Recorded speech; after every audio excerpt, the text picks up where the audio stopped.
हुजूर की बारगाह की हाजिरी दे के आ रहा था तो बिल्कुल बाहर ना मस्जिद नबी शरीफ के जंगले से बाहर निकल के वो बूढ़ी अम्मा, सादे से कपड़े, पंजाब की थी, किसी गांव की थी और उम्र भी बहुत ज्यादा थी। उसके सादे से जुमले वो दूर बैठ के ना, चूंकि करीब तो खवातीन का आना दुरुस्त है भी नहीं और वो आने भी नहीं देते, तो वहां बैठी थी। चले, मैंने भी बहुत सारे नातें सुनी हैं, अल्हम्दुलिल्लाह सुनते रहेंगे जब तक जिंदा हैं। पर उस बूढ़ी अम्मा के ना दो जुमले, दो फिक्रे, फट गया मेरा कलेजा और कई दिन मैं रोता रहा। वो अपने लबो लहजे में ना, अपने अंदाज में, सादे कपड़े उसके और सादा पुराना दुपट्टा, और जमीन पे उसी तरह बैठी थी जिस तरह गरीब लोग बैठ जाते हैं रोटी खाने के लिए, मजदूर बैठ जाते हैं। पता क्या कह रही थी, नात क्या पढ़ रही थी, क्या उसका अंदाज था नात पढ़ने का।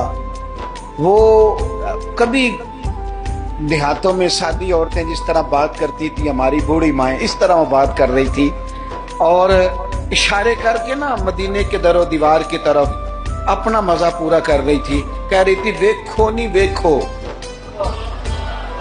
उसका लहजा है, उधार लेके बात कर रहा हूं, उसका लहजा है, उसकी बात है, और शेर में वजन कैसा है और जुमले की तरतीब कैसी है ये शायर बताएंगे। मुझे तो लुत्फ आया था तो मैं बात आगे नकल कर रहा हूं। वो कह रही है और वो मतलब अवाम को मुतवज्जे नहीं कर रही, वहां तो है ही कोई नहीं, अकेली बैठी है, अपना ज़ौक़ पूरा कर रही है। और लगता है कि वो ना, मुझे यूं लगता है कि जैसे ना वो हुरो गिलमान को मुतवज्जे करके कह रही है और उसकी आंखों में आंसू हैं।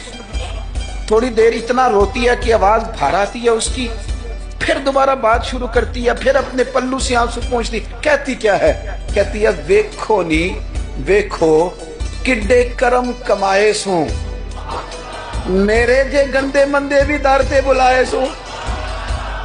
अब वेखो नी वेखो, वेखो नी वेखो किड्डे करम कमाए सू, अब मेरे जे गंदे मंदे भी दर ते बुलाए सू।